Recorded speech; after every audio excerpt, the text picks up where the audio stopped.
Hello.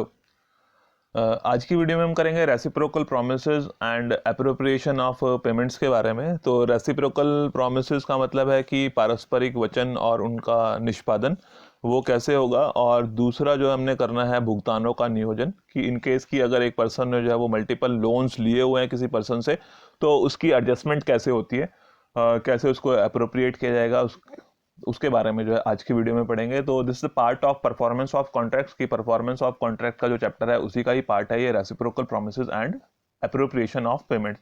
तो पहले हम जो है वो रेसिप्रोकल प्रोमिसेस के बारे में कर लेते हैं।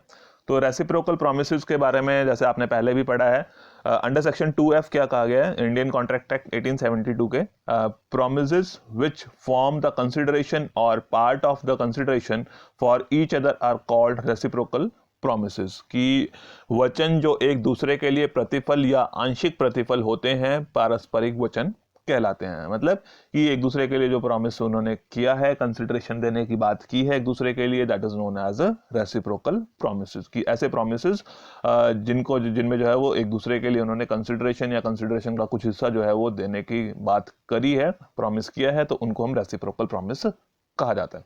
तो ये जो रेसिप्रोकल प्रोमिसेस हैं, तो इसमें क्या होता है कि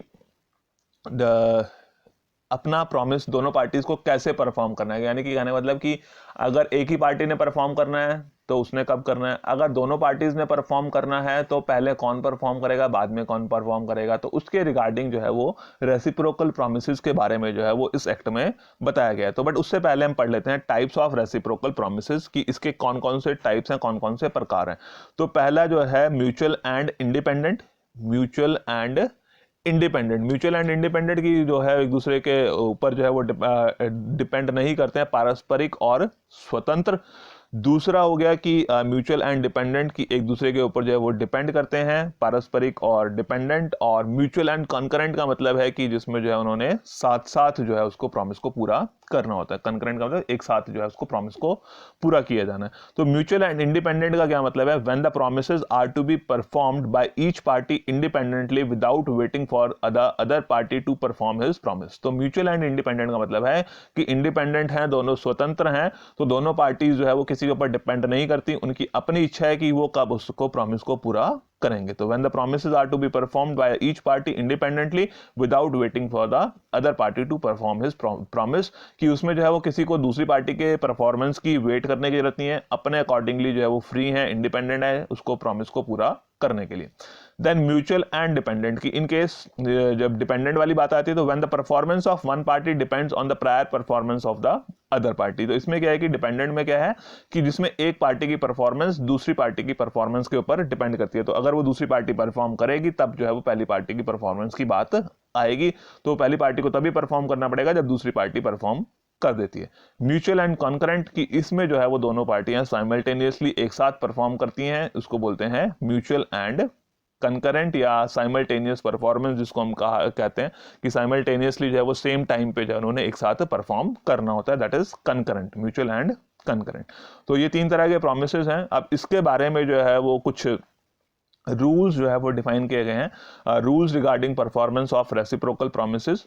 तो इसके अकॉर्डिंग इसके लिए कुछ रूल्स हैं। तो regarding simultaneous performance under section 51, simultaneous performance की एट द सेम टाइम, की सेम समय पर जो है उनको अपने अपने प्रॉमिस को पूरा करना है। तो मतलब कि दोनों जो पहली वाली पार्टी है वो पार्टी जो है अपने प्रॉमिस को पूरा करेगी, बट उसके लिए कि दूसरी पार्टी भी अपने प्रॉमिस को पूरा करने के लिए विलिंग है, तैयार है, तभी जो है पहली वाली पार्टी अपने प्रॉमिस को पूरा करेगी। फॉर एग्जांपल कि ए जो है कहता है कि मैं आपको जो है वो सामान देने के लिए तैयार हूं, और बी कहता है कि ठीक है और मैं आपको पेमेंट ऑन डिलीवरी कर दूंगा। तो ए सामान देने के लिए तैयार है, ए तब डिलीवर करेगा जब उसको पता है कि बी जो है रेडी है, विलिंग है पे करने के लिए, तो ए डिलीवर करेगा और बी उसको पेमेंट कर देगा साइमल्टेनियसली, कि एक ने प्रॉमिस को पूरा किया साथ ही दूसरे ने भी अपने प्रॉमिस को पूरा करना है, उसको बोलते हैं साइमल्टेनियस परफॉर्मेंस।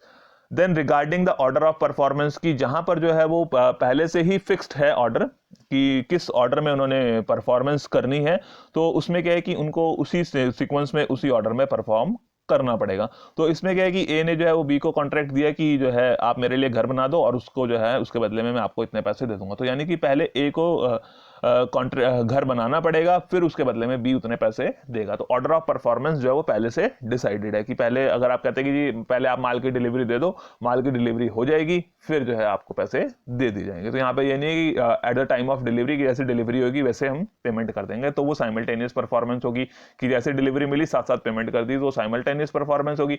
यहाँ पे ऑर्डर ऑफ परफॉर्मेंस पहले से डिसाइडेड है कि जी पहले आप सामान की डिलीवरी दे दो, उसके बदले में उसके बाद आपको पेमेंट कर दी जाएगी।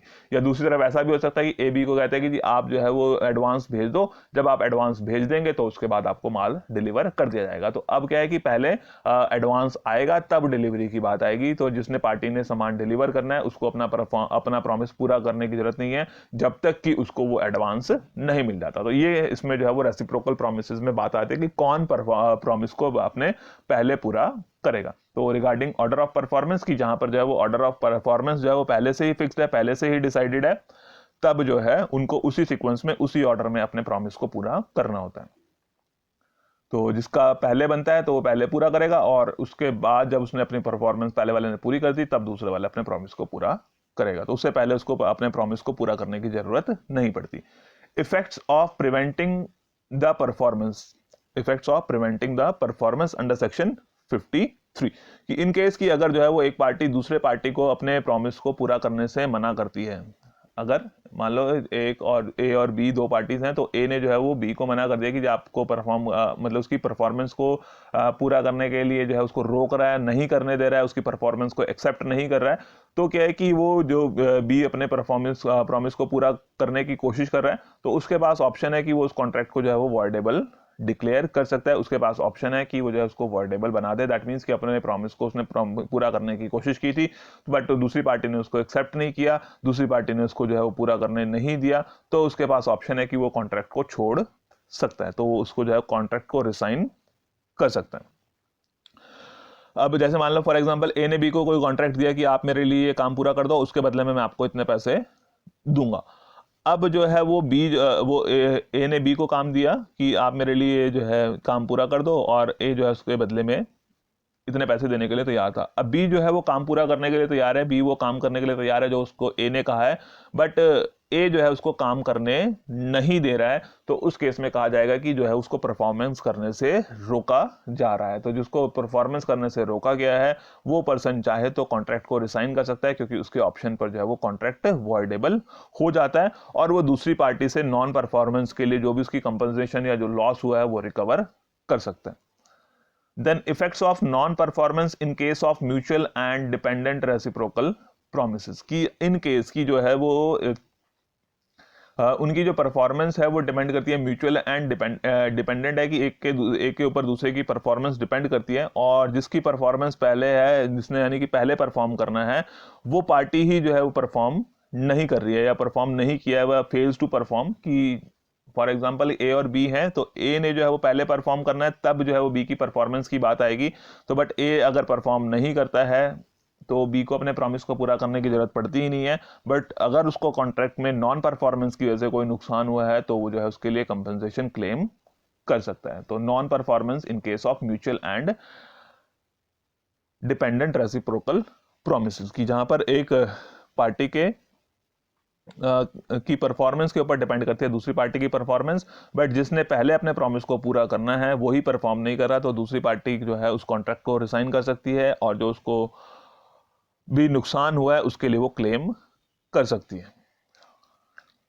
Then effects of promise to do legal and illegal things, यहां पर क्या कह रहा है कि effects of promise to do legal and illegal things, कि जहां पर जो है वो प्रॉमिस में पहला हिस्सा जो है उसका कुछ लीगल कामों को करने का है और दूसरा जो है वो कुछ इलीगल कामों को करने का है, तो उसमें क्या है कि जो पहला प्रॉमिस है वो वैलिड कॉन्ट्रैक्ट रहेगा और दूसरा जो है वो वॉइड हो जाएगा। कि इन केस की उसमें जो है दो हिस्से हैं, एक लीगल का और दूसरा इलीगल एक्टिविटीज को करने का। तो जो पहले प्रॉमिस में लीगल एक्टिविटीज हैं वो तो वैलिड रहेंगी, बट दूसरा जो हिस्सा उसका इलीगल वाला है वो जो है वो वॉइड हो जाएगा। फॉर एग्जांपल कि ए और बी जो है दो लोग हैं, तो ए ने जो है वो अपना घर जो है वो बेचने के लिए या किराए पे देने के लिए बी को राजी हो गया कि ए जो है वो अपना घर बी को किराए पे देने के लिए तैयार है 10,000 रुपये में, और बी जो है फिर फर्दर जो है उस घर को किस लिए यूज़ कर रहा है, इलीगल थिंग्स के लिए, यानी कि गैम्बलिंग के लिए कर रहा है, प्रोस्टिट्यूशन के लिए कर रहा है, और उसके बदले में जो है वो ए को 50,000 रुपये देने के लिए, एक्स्ट्रा 50,000 रुपये देने के लिए तैयार है। तो जो पहले वाला पार्ट है कि ए ने जो है वो अपना घर किराए पे दिया बी को 10,000 रुपये में, दैट इज लीगल पार्ट, वो लीगल है, वो प्रॉमिस जो है वो वैलिड है। बट बी जो है वो कह रहा है कि मैं इस घर को जो है वो किसी इलीगल पर्पज के लिए यूज करूंगा, गैम्बलिंग के लिए, प्रोस्टिट्यूशन के लिए, और उसके बदले में मैं आपको 50,000 रुपये दूंगा। तो वो जो बात है सेकंड वाली पार्ट की, जो उसका यूज किया जा रहा है गलत पर्पज के लिए, इलीगल पर्पज के लिए, तो वो एग्रीमेंट जो है वो वॉइड एग्रीमेंट बन जाएगा। ठीक है, effects of promises to do legal और लीगल एंड इलीगल थिंग्स की, अगर एक ही उसमें प्रॉमिस में लीगल और इलीगल थिंग्स दोनों ही है। Effect of alternative promise being illegal, कि इन केस की हो सकता है कि जो है उसमें प्रॉमिस में अल्टरनेटिव्स दिए गए हैं, चॉइसेस दी गई हैं, और उन चॉइसेस में से जो है वो एक चॉइस जो है वो लीगल है और दूसरी चॉइस यानी कि दूसरा अल्टरनेटिव इलीगल है। तो अगर वो जो चॉइस लीगल वाली है तब तो उसको, जो लीगल वाली ब्रांच है दैट इज एनफोर्सेबल, उसको एनफोर्स करवाया जा सकता है, वो लीगल रहेगी। बट अगर उसका जो दूसरा अल्टरनेटिव है वो इलीगल वाला है तो उसको आप एनफोर्स नहीं करवा सकते। फॉर एग्जाम्पल कि ए जो है कहते हैं कि बी को 1,000 रुपये देगा, और बी जो है उसके बदले में उसको या तो चावल देगा या फिर स्मगलिंग का कोई सामान लाके देगा। क्या है कि ए जो है बी को 1,000 रुपये देगा, और उस 1,000 रुपये के बदले में बी या तो ए को राइस यानी कि चावल देगा, या फिर जो है कोई स्मगल्ड मटेरियल देगा। तो अब आप देख रहे हैं कि जो बी है उसके पास दो ऑप्शंस आ गए, दो अल्टरनेटिव्स कह रहा है कि मैं दूंगा, या तो उस पैसे के बदले में कह रहा है राइस दूंगा, राइस जो है वो लीगल टर्म है, लीगल अल्टरनेटिव है, वो वैलिड रहेगा, वो एनफोर्सेबल है। बट दूसरी तरफ कह रहा है कि उसके बदले या फिर मैं आपको जो है वो स्मगल्ड मटेरियल दूंगा, तो जो स्मगल्ड मटेरियल है दैट इज इलीगल, तो उसको जो है वो एनफोर्स नहीं करवाया जा सकता, और वो जो लीगल जो स्मगल्ड मटेरियल वाला पार्ट है that will be void agreement, वो वॉइड रहेगा। तो इस तरह से जो है वो रेसिप्रोकल प्रोमिसेस को डील किया जाता है।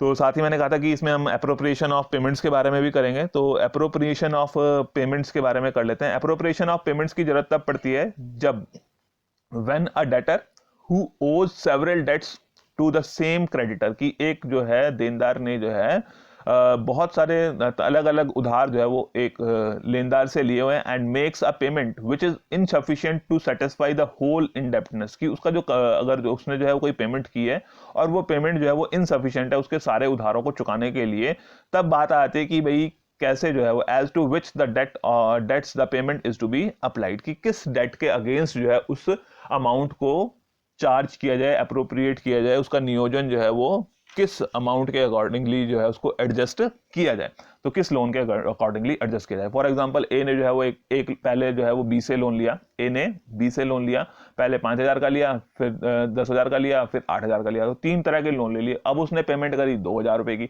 अब वो 2,000 रुपए की पेमेंट करी तो उसका 5,000 वाले, 8,000 वाले, 10,000 वाले किस वाले लोन से उसकी रिकवरी हो, तो वो यहाँ पर जो है उसके बारे में बताया जाएगा कि अगर इस तरह से कुछ पेमेंट की जाती है जो कि अनसफिशिएंट है, इनसफिशिएंट है, कि उसके सारे की सारा जो उधार है वो उसका कंप्लीट जो उधार है उसको चुकाने के लिए इनसफिशिएंट है, तो उस केस में उस अमाउंट को किस तरह से एडजस्ट किया जाना है उसके बारे में एप्रोप्रिएशन ऑफ पेमेंट्स में बताया गया।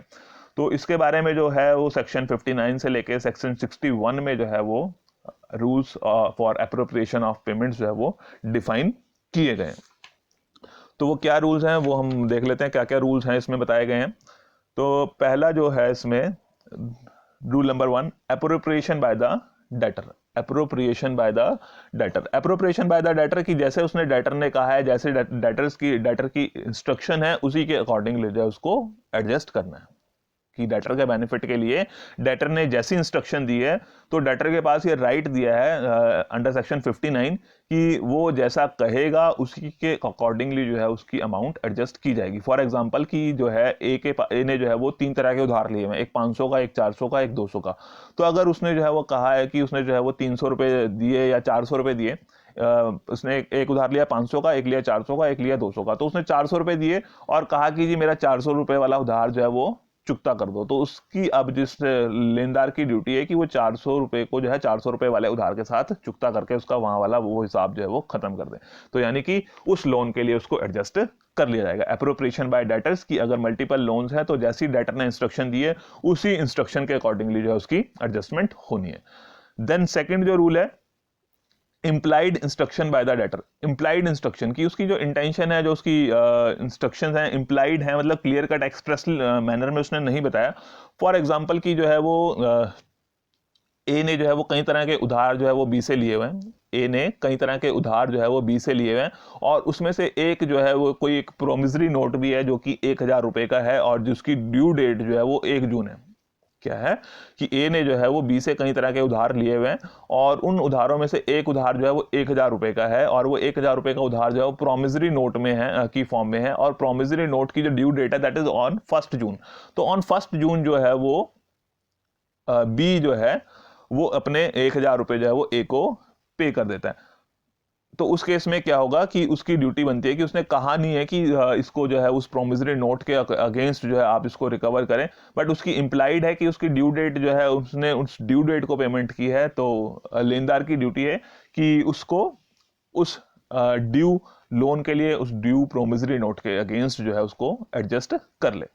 Then rule number 3 appropriation by the creditor की इन केस की अगर जो है ना तो कोई उसने क्लियर डेटर ने अपनी पहला राइट, तो क्योंकि इसमें क्या किया गया कि सेक्शन 59 में डेटर को राइट दिया गया या तो उसकी एक्सप्रेस या इंप्लाइड इंस्ट्रक्शन के बेसिस पर, तो डेटर की जैसी इंस्ट्रक्शन है उसके अकॉर्डिंगली उसके लोन्स की में एडजस्टमेंट की जाएगी। बट इन केस की अगर जो है वो डेटर की ना कोई इंप्लाइड है ना कोई एक्सप्रेस इंस्ट्रक्शन है तब appropriation will be done by the creditor. तब क्या है कि एप्रोप्रिएशन कौन करेगा? क्रेडिटर करेगा। वो क्रेडिटर अपनी मर्जी से जो है वो किसी भी लोन के अगेंस्ट जो है वो चार्ज कर सकता है। अगर वो चाहे तो टाइम बार्ड डेट के लिए भी जो है उस अमाउंट को एडजस्ट कर सकता है। टाइम बार्ड डेट का मतलब कि जो लिमिटेशन एक्ट के अंदर जो है वो टाइम बार्ड हो गया, क्योंकि लिमिटेशन एक्ट में 3 साल का समय है। 3 साल के बाद जो है आप उसके लिए केस फाइल नहीं कर सकते। अगर आपने जो है वो बीच में रिकवरी के लिए कुछ भी नहीं किया है तो 3 साल के बाद जो है आप उस लोन की रिकवरी नहीं कर सकते। तो अगर वो चाहे तो क्रेडिटर उस अमाउंट को जिसके बारे में कोई भी इंस्ट्रक्शन नहीं आई है वो उस टाइम बार डेट को भी एडजस्ट कर सकता है। बट शर्त क्या है कि वो जो टाइम बार डेट है that should not be illegal और डिस्प्यूटेड डेट, कि वो इलीगल नहीं होना चाहिए, डिस्प्यूटेड नहीं होना चाहिए। Then rule number 4 appropriation by law. Appropriation by law, तो एप्रोप्रिएशन बाय लॉ में क्या है कि इन केस की डेटर ने भी कुछ नहीं कहा है और क्रेडिटर भी उसको किसी तरीके से जो है वो अपने अकॉर्डिंगली उसको एप्रोप्रिएट नहीं करना चाह रहा है, तो सेक्शन 61 में जो है वो उसकी एप्रोप्रिएशन जो है वो बताई गई है कि लॉ के अकॉर्डिंगली कैसे उसकी होनी चाहिए। तो लॉ के अकॉर्डिंगली कहा गया है कि जिस सीक्वेंस में, जिस ऑर्डर में, टाइम ऑर्डर में जो है वो लोन जो है दिए गए हैं उसी टाइम के सीक्वेंस में जो है उनकी रिकवरी होनी चाहिए। कि जिस सीक्वेंस में दिए गए हैं टाइम के ऑर्डर के अकॉर्डिंगली, उस टाइम के ऑर्डर के अकॉर्डिंगली ही उनकी रीपेमेंट होनी चाहिए। जो पहले दिया गया उसकी पहले रिकवरी, जो बाद में दिया गया उसकी रिकवरी बाद में। अप्रोप्रिएशन बाय लॉ यानी कि टाइम के हिसाब से कि जिसकी पहले दी गई है वो पहले, जिसकी बाद में दी गई है वो, जो लोन बाद में दिया गया है उसकी बाद में एडजस्टमेंट होगी। बट इन केस की हो सकता है कि 2 उधार जो है वो एक ही साथ दिए गए हैं, 2 उधार एक ही साथ दिए गए हैं, तो उसमें से जो है उनकी दोनों में जो है वो इक्वल अमाउंट जो है वो एडजस्ट कर दी जाएगी। इक्वल अमाउंट जो है उनकी अपोर्शनमेंट जो है वो, उनकी एप्रोप्रिएशन, उनकी एडजस्टमेंट जो है वो इक्वल अमाउंट से कर दी जाएगी। फॉर एग्जाम्पल कि ए ने जो है वो 2 तरह के उधार लिए हुए हैं। ए ने जो है वो 2 तरह के उधार लिए हुए हैं, एक 2000 का और एक 4000 का। ए ने जो है वो 2 उधार लिए हैं, एक 2000 का और एक 4000 का। अब ए ने जो है वो 2000 रुपये जो है वो 2000 रुपये की पेमेंट दे दी। अब 2000 रुपये की पेमेंट दी, अब ना तो वो डेटर अपने हिसाब से उसने बताया कि कैसे उसको एडजस्ट करना है, ना जो है उसको क्रेडिटर ने देखा किस तरह से एडजस्ट करना है। तो अब वो जो 2000 रुपये हैं, और हो सकता है कि वो 2000 और 4000 का लोन उसने सेम ही डेट पे लिया है, तो 2000 रुपये में से 1000 रुपये जो है वो 2000 वाले लोन के अगेंस्ट एडजस्ट हो जाएंगे और 2000 में से 1000 रुपये जो है उसके 4000 वाले लोन के अगेंस्ट एडजस्ट हो जाएंगे, इन केस की अगर जो है वो सेम डेट पर इशू किए गए। अदरवाइज उनकी डेट वाइज एडजस्टमेंट करनी है। और rule number 5 appropriation of principal and interest. Appropriation of principal and interest, तो जैसे मैंने पहले बता लिया कि जो उनकी अपनी डेटर की इंस्ट्रक्शंस हैं कि उसके अकॉर्डिंगली उनको एडजस्ट करना है, कि प्रिंसिपल के अकॉर्डिंगली करना है या इंटरेस्ट के अकॉर्डिंगली करना है। और दोनों चीज़ें ही उसने पे करनी है, प्रिंसिपल भी पे करना है तो और इंटरेस्ट भी पे करना है। तो इस केस में क्या होगा कि पहले इंटरेस्ट की अप्रोप्रिएशन होगी, उसके बाद जो है वो प्रिंसिपल अमाउंट के लिए एडजस्टमेंट होगी। तो मतलब डेटर ने अगर कोई पेमेंट की है और उसके बारे में नहीं बताया है कि उसकी एडजस्टमेंट या उसकी अप्रोप्रिएशन कौन सी चीज के लिए होनी है, प्रिंसिपल के लिए या इंटरेस्ट के लिए, तो उसकी अप्रोप्रिएशन जो है वो पहले इंटरेस्ट के लिए होगी, देन फॉर प्रिंसिपल। पहले इंटरेस्ट देन प्रिंसिपल। तो इस तरह से जो है वो अप्रोप्रिएशन की जाती है पेमेंट्स की। तो पहली बात कि डेटर्स की इंस्ट्रक्शन के बेस पर कि डेटर जिस भी लोन को रिकवर जो है वो रीपे करना चाहता है, उसके अकॉर्डिंगली उसने क्लियर कट जो बताया उसके अकॉर्डिंगली होगा। और अगर जो है उसने क्लियर कट नहीं बताया तो उसकी जो इम्प्लाइड इंस्ट्रक्शंस बनती हैं, उन इम्प्लाइड इंस्ट्रक्शंस के बेस पर, इम्प्लाइड सिचुएशंस के बेस पर जो है उसकी एडजस्टमेंट होगी डेटर्स के अकॉर्डिंग। और अगर डेटर की ना इम्प्लाइड है ना एक्सप्रेस है तो उस केस में जो है वो क्रेडिटर अपने अकॉर्डिंगली उसको एडजस्ट कर सकता है। तो अपने अकॉर्डिंगली एडजस्ट करते हुए अगर वो चाहे तो टाइम बार डेट को भी रिकवर कर सकता है, बट वो टाइम बार डेट जो है वो इलीगल या डिस्प्यूटेड डेट नहीं होना चाहिए। और अगर जो है वो क्रेडिटर भी अपने अकॉर्डिंगली जो है वो उसको अप्रोप्रिएशन नहीं करना चाह रहा है तो उस केस में फिर लॉ की इंटरवेंशन के थ्रू, यानी कि अप्रोप्रिएशन बाय लॉ। तो लॉ कहता है कि जो समय है, समय के इन ऑर्डर ऑफ टाइम, कि उसको जो है वो टाइम के हिसाब से जो है उसकी अप्रोप्रिएशन होनी चाहिए, पुराने की पहले और नए की बाद में। और अगर सेम टाइम पर जो है वो लोन्स दिए गए हैं तो उसमें जो है वो इक्वल अमाउंट जो है वो सभी लोन्स में एडजस्ट अप्रोप्रिएशन उनकी कर दी जाएगी। और appropriation of principal and interest की अगर जो है उसने डेटर के अपने प्रिंसिपल की भी और इंटरेस्ट की भी पेमेंट करनी है और उसने नहीं बताया है कि जो अमाउंट है उस अमाउंट को प्रिंसिपल के अगेंस्ट एडजस्ट करना है या इंटरेस्ट के अगेंस्ट एडजस्ट करना है, तो क्या है कि पहले अमाउंट को इंटरेस्ट के अकॉर्डिंगली इंटरेस्ट के लिए एडजस्ट किया जाएगा, इंटरेस्ट के लिए उसकी अप्रोप्रिएशन की जाएगी, फिर जो रिमेनिंग अमाउंट है उसको प्रिंसिपल के लिए अप्रोप्रिएशन उसकी की जाती है। तो इस तरह से जो है पेमेंट्स की अप्रोप्रिएशन होती है। तो आज की वीडियो में इतना ही है। Okay, thank you.